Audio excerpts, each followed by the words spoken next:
नमस्कार, मैं हूं प्रीति सिंह और आप देख रहे हैं संस्कृति यात्रा, जहां हम आपको लेकर चलेंगे भारत की विविध और समृद्ध सांस्कृतिक परंपराओं की अनोखी यात्रा पर। मुखौटा ये शब्द सामाजिक परिप्रेक्ष्य में हमेशा से कटाक्ष का प्रतीक रहा है। लोगों का मानना है कि आपकी हकीकत आपके चेहरे पर भी नजर आनी चाहिए और ऐसा नहीं होने पर कहा जाता है कि आपने मुखौटा लगाया हुआ है। कला की दुनिया में इससे बिल्कुल अलग है और मुखौटों का निर्माण कलाकारों की अपनी खूबी होती है। मुखौटा अपने आप में एक विशिष्ट कला है। मुखौटा बनाना भी और इसे पहनकर अभिनय करना भी। आज की हमारी यात्रा है पश्चिम बंगाल के दक्षिण दिनाजपुर जिले की, जहां की रजवंशी जनजाति की एक अद्भुत सांस्कृतिक परंपरा है मुखा नाच। ये बंगाल का सबसे लोकप्रिय मुखौटा नृत्य है, जो न केवल लोक कलाओं की एक जीवंत मिसाल है, बल्कि कृषि आधारित समाज की समृद्धि और शांति की कामना से जुड़ा एक उत्सव भी है। एक उत्सव के दौरान मुखौटों के जरिए देवी देवताओं के रूपों को सजीव किया जाता है और उन्हें लोक कथाओं और मौखिक परंपराओं के साथ प्रस्तुत किया जाता है। मुखा नाच नृत्य मुख्यतः चैत्र माह में मनाए जाने वाले गाजन उत्सव का हिस्सा होता है, जो कृषि और प्रकृति के साथ रजवंशी समाज के गहरे जुड़ाव को दर्शाता है। दूसरा प्रमुख अवसर होता है दीपावली की रात, जब काली पूजा के दौरान ये परंपरा पुनः जीवित होती है। तो आज के विशेष में आइए देखते हैं इसी पर आधारित film the faces of God के कुछ अंश।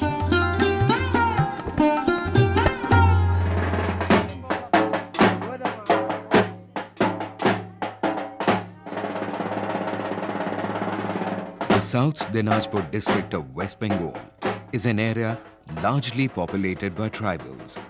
Prominent among them are the Rajbanshis. A unique cultural feature of this tribe is Mukha Naach, or the mask dance, celebrated during the annual Gajon festival. Rajbanshis form a major part of the population in Dinajpur. They believe that they are the original inhabitants of the northern part of West Bengal. The origin of the Rajbanshis is shrouded in mystery.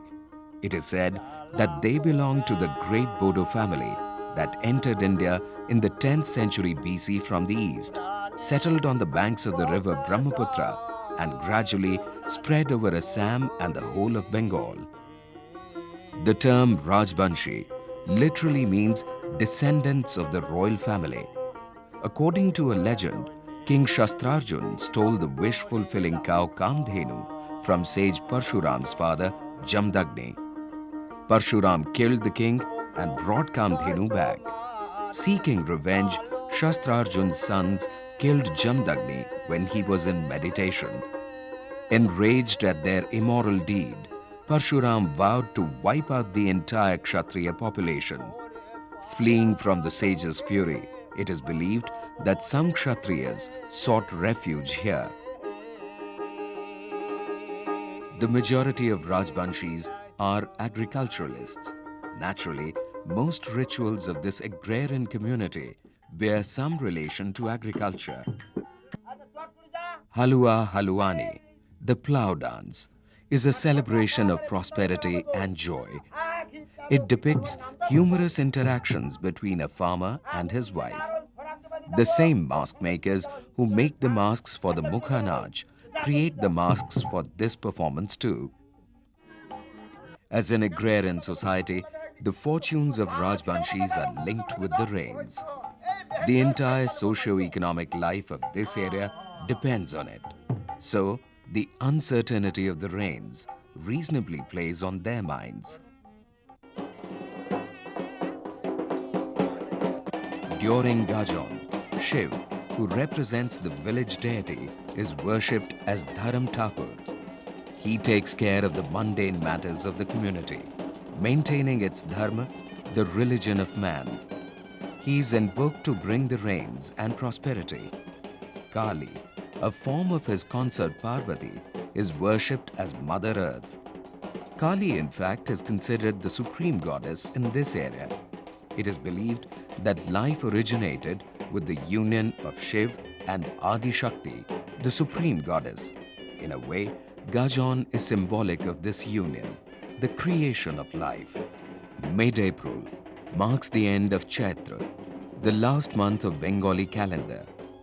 The scorching summer heat is at its peak.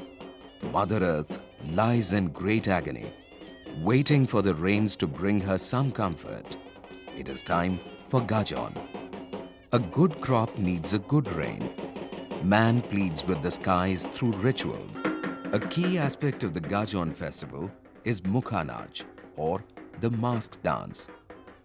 The masks are treated as gods and hence considered as enlivened. But these faces of God have no body or limbs and are therefore unable to move on their own. To please the gods, Bhakt or the devotee offers his mortal body to the masks. But the human body must undergo rigorous purification before it can be offered to the gods. For the entire month of Chaitra, he lives on alms, does not shave, has uncooked food, wears unstitched clothes, and sleeps on the floor. His spirit takes precedence over his body. The celebrations begin and include the gods too.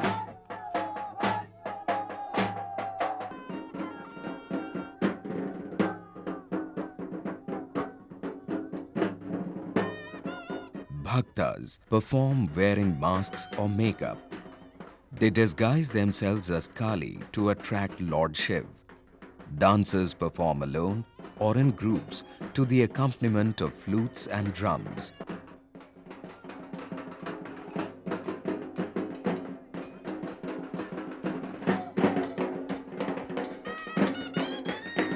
This performance is taking place in the village of Ushaharan.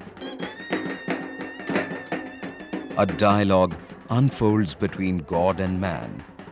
While man reports his agonies and sorrows, the living God takes care of the well-being of the community. He listens to the woes, dispenses justice, and reacts on contemporary social issues as well. He advises people, and every word is held sacred. This is a purely spiritual experience, a direct contact between the deity and the devotee.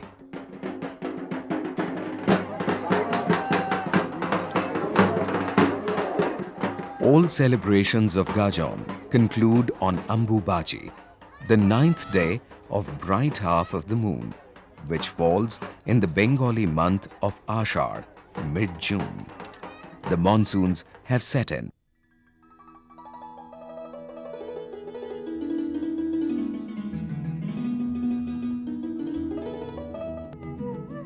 The man who was God returns to the mundane world. Budu Roy, a landless laborer, returns to the task of earning his daily bread. Man creates many faces of the god. The masks are used for performance as well as non-performing purposes. There are some masks which do not have openings in the eyes. These are used for offering at the thans, as the Rajbanshi places of worship are known. The performance masks are made of wood or sholapith. These are light and comfortable, with strings attached to secure it on the face. These are made by Malakars, the traditional flower decorators.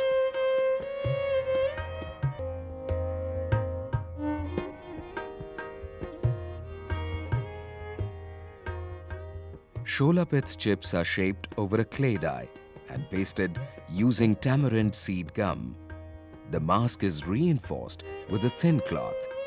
The artisan then uses natural dyes to paint the iconographic motifs of Goddess Kali in black and Goddess Chamunda in red, and adds Sholapith feathers.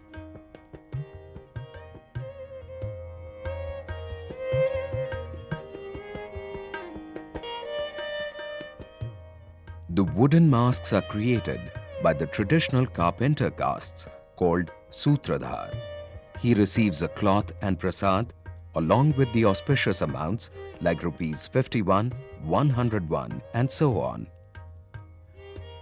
Each mask is made from a single piece of wood, softened in boiling water and soaked overnight before carving.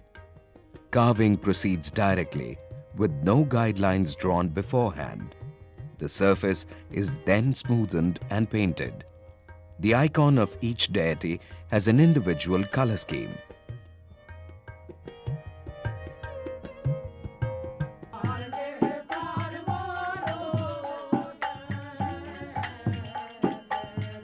The sun changes its trajectory. The earth, parched in summer heat, awaits the drop of rain again. Time goes on. Season changes. Monsoon gives way to winters, and winters give way to summers. Man waits for the raindrop. The face of God waits for man.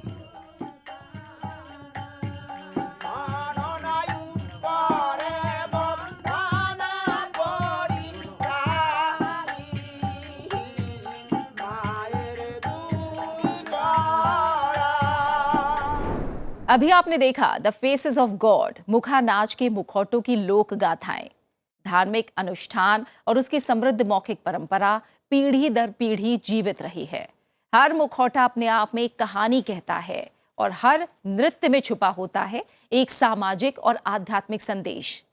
अब हम अपनी संस्कृति यात्रा के अगले पड़ाव की ओर बढ़ते हैं, राम एक लीला अनेक। पूरे भारत में रामलीला मंचन और रामकथा वाचन की विभिन्न शैलियां प्रचलित हैं और इस क्षेत्र में कई लोक कलाकार समूह काम करते हैं। इनमें से एक है मांगड़ियार। मांगड़ियार को पश्चिमी राजस्थान के एक लोक संगीतकार समुदाय ने जीवित रखा है। खास बात यह है कि एक मुस्लिम समुदाय है ये, लेकिन इनकी संगीत परंपरा में हिंदू देवी देवताओं और पौराणिक कथाओं का भी समावेश होता है। मांगड़ियार कथा वाचन और गीतों के माध्यम से भगवान राम के आदर्श चरित्र को जन जन तक पहुंचाते हैं। इसके लिए रामचरितमानस की कथा को माध्यम बनाते हैं। तो आइए अब हम सुनते हैं राम एक लीला अनेक में राजस्थानी मांगड़ियार द्वारा प्रस्तुत राम कथा के कुछ अंश।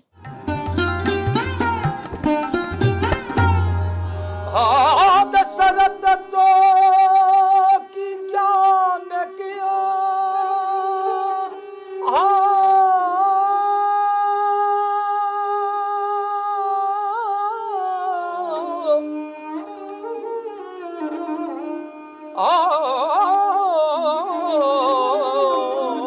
सरवण पानी भरे हो मामो तो भानी जाओ उनके हाथ मरे।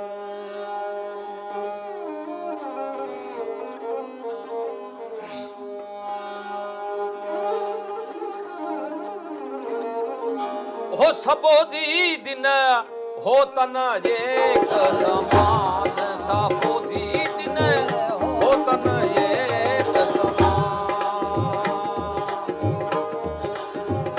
एक दिन राम जिले में को लक्ष्मण पूछत वेद विवान। एक दिन राम जिले में को लक्ष्मण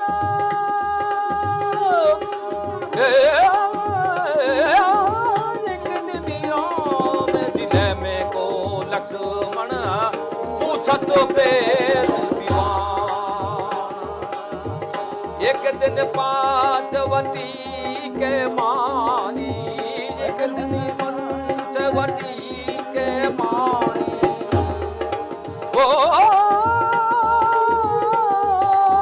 रुदन करत युदे आन सबोधी दिनी होतन एक सा, आन सबोधिनी होतन विकट भाई पूरा बेकी करणी।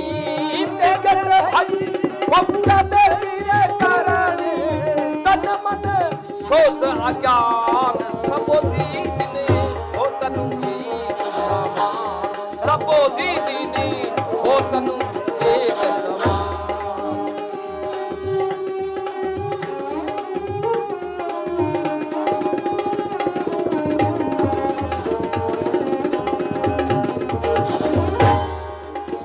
एक दिन राजा हरिचंद के घरो संपत्ति मेरी समान।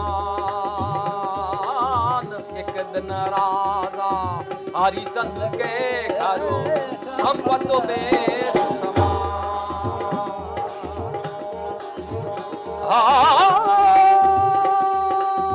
एक दिन भले सुपी घर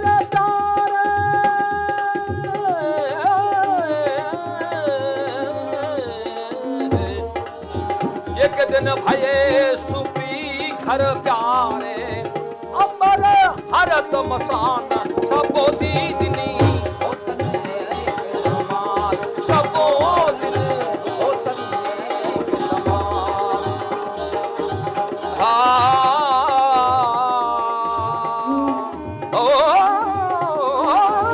प्रगट भरी हो पूरा बेतिरे करणी तन मन सोच अज्ञान सबो दीदनी होतन एक समान। सबो दीदनी होतन एक समान। दस शीश भुजा विष रावण के लंका का सिंदारा। एक दिन राजा रावण करे घरी विष भुजा दशराम। एक दिन काल ही मृग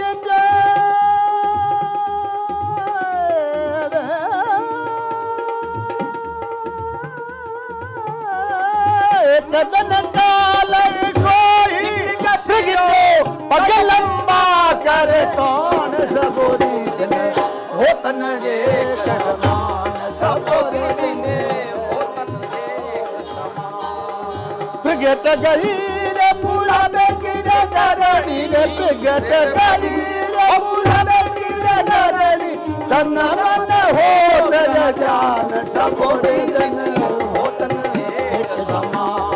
सबोरी दिन होतन एक समान।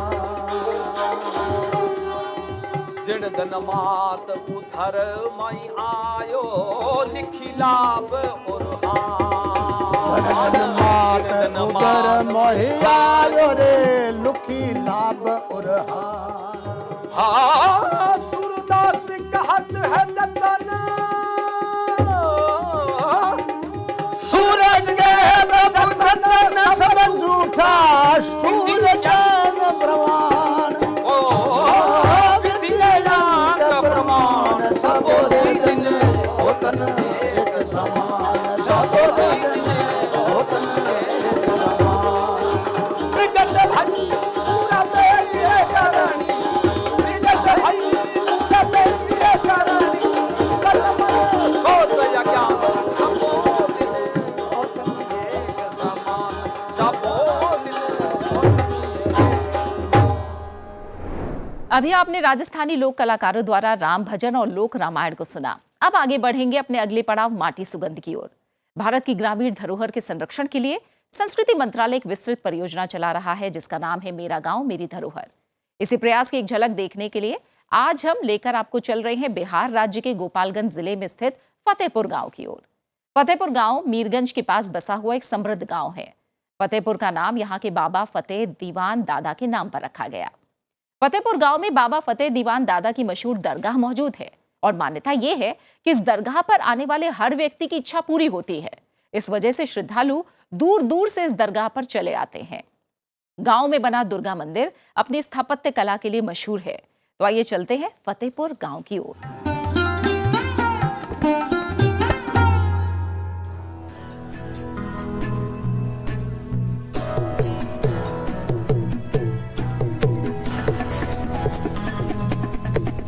बिहार के हथुआ राज की प्रसिद्धि दूर दूर तक फैली हुई थी।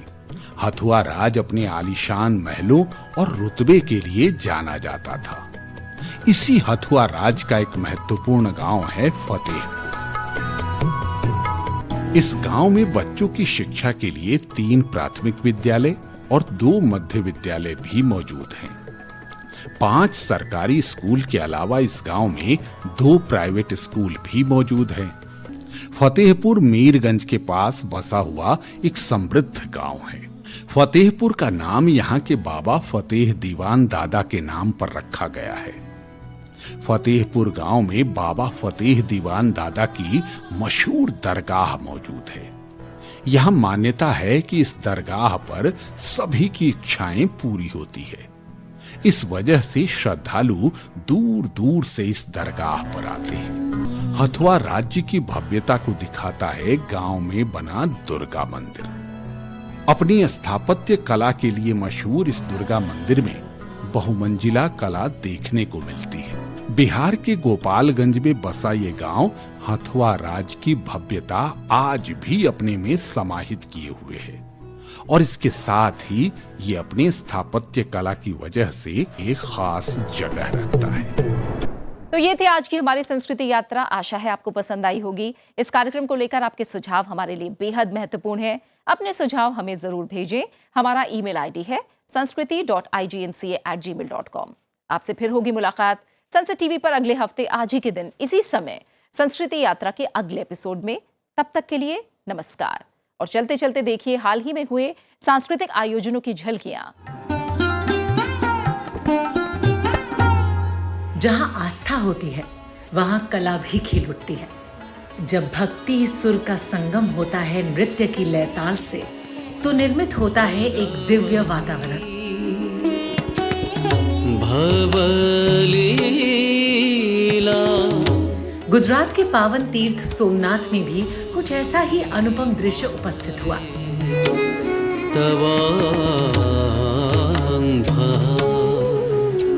जब वंदे सोमनाथ कला महोत्सव के दूसरे चरण में एक बार फिर जीवंत हुई प्राचीन सांस्कृतिक परंपराएं। भरतनाट्यम की भाव भंगिमाएं हो, कथक की लयकारी हो या गुजरात के पारंपरिक लोक नृत्य हुडो और राहड़ा का ओज, इन्हें प्रस्तुत करने वाले हर कलाकार ने सोमनाथ महादेव के चरणों में अपनी कला को समर्पित किया। देश भर से आए दिग्गज कलाकारों ने इस महोत्सव को एक आध्यात्मिक अनुभव में बदल दिया और ये अनुभव तब और भी अनूठा हो गया जब हर कलाकार को श्री सोमनाथ ट्रस्ट द्वारा सम्मानित किया गया और प्रसाद स्वरूप महादेव का आशीर्वाद प्रदान किया गया।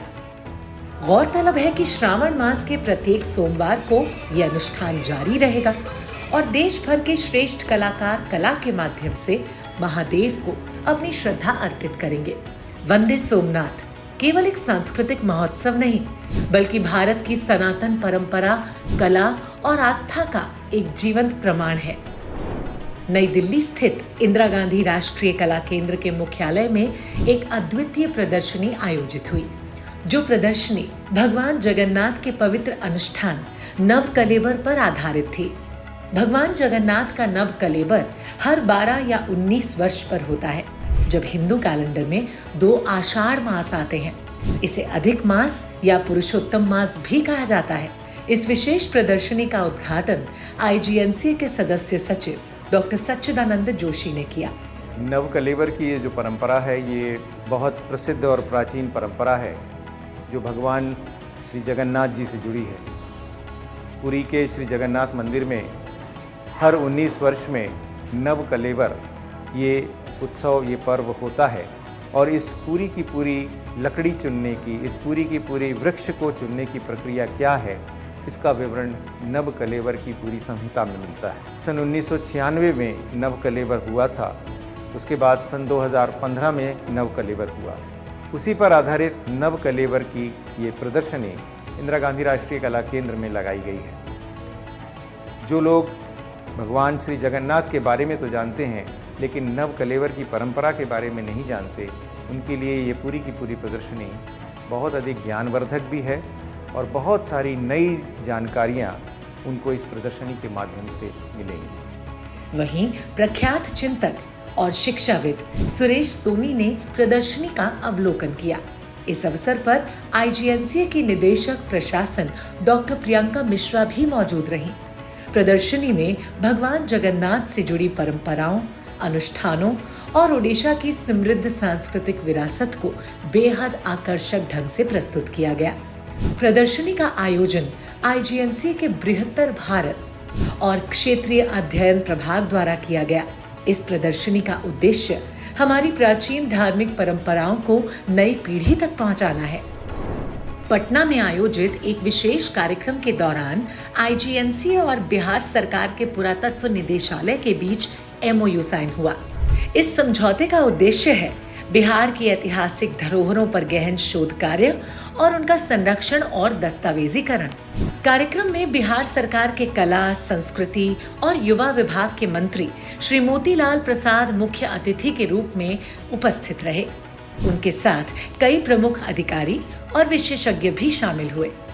ये समझौता बिहार की समृद्ध सांस्कृतिक विरासत को संरक्षित करने के साथ साथ युवाओं को इसके अध्ययन और संवर्धन से जोड़ने की दिशा में एक मील का पत्थर साबित होगा। अनुसूचित जनजातियों से जुड़े शोध और मुद्दों पर सहयोग के लिए इंदिरा गांधी राष्ट्रीय कला केंद्र और नई दिल्ली स्थित tribal research and knowledge centre के बीच एक महत्वपूर्ण समझौता ज्ञापन हुआ। ये एमओयू आईजीएनसीए के सदस्य सचिव डॉक्टर सच्चिदानंद जोशी और राष्ट्रीय अनुसूचित जनजाति आयोग के पूर्व अध्यक्ष श्री हर्ष चौहान की अध्यक्षता में संपन्न हुआ। इस अवसर पर आईजीएनसीए के जनपद संपदा प्रभाग के अध्यक्ष प्रोफेसर के अनिल कुमार सहित आईजीएनसीए के कई संकाय सदस्य और शोधार्थी उपस्थित रहे। दिल्ली में आयोजित ज्ञान भारतम हितधारक परामर्श बैठक के समापन सत्र में आईजीएनसीए के सदस्य सचिव डॉक्टर सच्चिदानंद जोशी ने an Indic vision of manuscript diplomacy विषय पर संबोधन किया। उन्होंने भारत की प्राचीन ज्ञान परंपरा और पांडुलिपियों की वैश्विक प्रासंगिकता पर प्रकाश डाला।